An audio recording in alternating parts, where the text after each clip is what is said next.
यामूर मेरी जान। जान की एक दोस्त है सना। तुम्हें यकीन है वो उसकी दोस्त है? जान के साथ उसके ड्रामे में काम किया था, वही लड़की है। फूल कितने प्यारे हैं।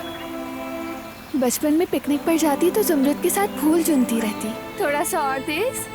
बच्ची लग रही हो छोटी। कुछ नहीं होगा, नहीं गिरूंगी। ठीक है, जैसे तुम चाहो। अदालत ने तारीख दे दी है। अगले 3 दिनों में समाअत होने वाली है।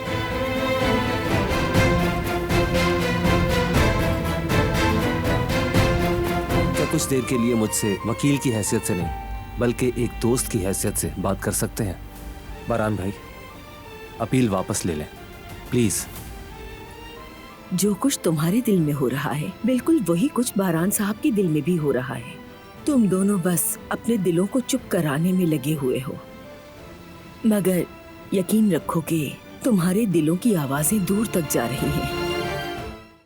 वो कहानियाँ अधूरी जो न हो सके कि पूरी, उन्हें मैं भी क्यों सुनाऊं, उन्हें तुम भी क्यों